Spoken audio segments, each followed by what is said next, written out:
Hello. I'm just going to spend a couple minutes talking about what our process could be in trying to sell cards. So I spent some time with Larry and we were talking about what it would look like to try to sell like baseball cards, basketball cards, Pokemon cards, or whatever is kind of stacked up in the house right now. Card size things.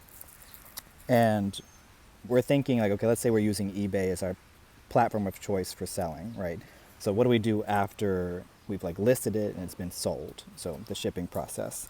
So for cards, first of all, we have these penny sleeves, and they're quite literally, I'm sure you've seen them before, these little tiny thin plastic sleeves where you'd put the cards in, right? And that would help prevent it from being scratched any more than it may already be scratched.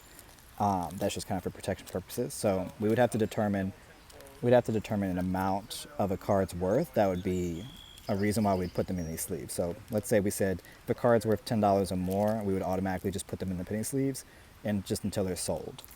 Now, if they're about to be sold, or maybe even before they're about to be sold, we would take the cards that are already in the penny sleeves and put them in what's called a top loader, which is an even thicker kind of plastic card. So in the penny sleeve, that's also, prevent scratching, also in this like card, kind of prevent it from bending, right? So no matter what happens to it, it really should not bend very much. So ideally, it's not getting more damaged, also just kind of looks nicer. So the penny sleeves literally 1 cent each. This I think I got for $5 for a 25 pack. So if you take 500 cents divided by 25, you get about 20 cents per thing. So right now we're at 26 cents for shipping. Not for shipping, for packaging. And then when we're ready to take this, we could be just holding on to these even before we put it on eBay, just on depending on the cards. But when it's time to ship, we put them in these tiny manila envelopes, right? So of course this would fit in nice and easily into that. And if we're using eBay, for example, they would already be able to provide you a shipping label. And there's like a percentage that eBay takes out of your sale. So, and that includes the cost of a shipping label. So you'd print that out, tape it onto the envelope, and then you'd be good to go to ship it.